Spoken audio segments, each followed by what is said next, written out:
छठा बाब, मोहरे। फिर मैंने देखा कि बर्रे ने उन 7 मोहरों में से एक को खोला और उन 4 जानदारों में से एक की गरज की सी ये आवाज सुनी कि आ। और मैंने निगाह की तो क्या देखता हूँ कि एक सफेद घोड़ा है और उसका सवार कमान लिए हुए है। उसे एक ताज दिया गया और वो फतह करता हुआ निकला ताकि और भी फतह करे। और जब उसने दूसरी मोहर खोली तो मैंने दूसरे जानदार को ये कहते सुना कि आ।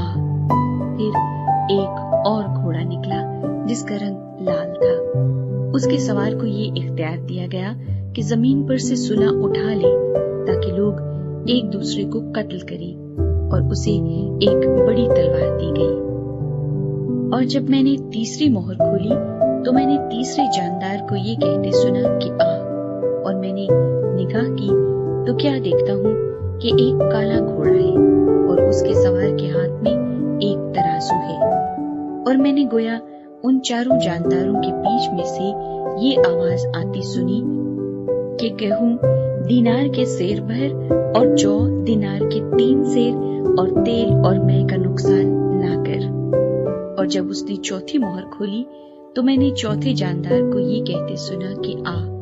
और मैंने निगाह की तो क्या देखता हूँ कि एक जर्द सा घोड़ा है और उसके सवार का नाम मौत है और आलमी अरवा उसके पीछे पीछे है। और इनको चौथाई जमीन पर ये इख्तियार दिया गया कि तलवार और काल और वबा और जमीन के दरिंदों से लोगों को हलाक करे। और जब उसने 5वीं मोहर खोली तो मैंने कुर्बानगाह के नीचे उनकी रूहें देखी जो खुदा के कलाम के सबब से और गवाही पर कायम रहने के बाइस मारे गए थे। और वो बड़ी आवाज से चिल्लाकर बोली कि ऐ मालिक, ऐ कदूस व बरहक, तू कब तक इंसाफ ना करेगा और जमीन के रहने वालों से हमारे खून का बदला ना लेगा। और उनमें से हर एक को सफेद जामा दिया गया और उनसे कहा गया कि और थोड़ी मुद्दत आराम करो जब तक कि तुम्हारी हम खिदमत और भाइयों का भी शुमार पूरा न हो ले जो तुम्हारी तरह कत्ल होने वाली है। और जब उसने 6ठी मोहर खोली तो मैंने देखा कि एक बड़ा भूचाल आया और सूरज कमल की मानिंद काला और सारा चांद खून सा हो गया। और आसमान के सितारे इस तरह जमीन पर गिर पड़े जिस तरह जोर की आंधी से हिलकर इंजीर के दरख्त में से कच्चे फल गिर पड़ते हैं।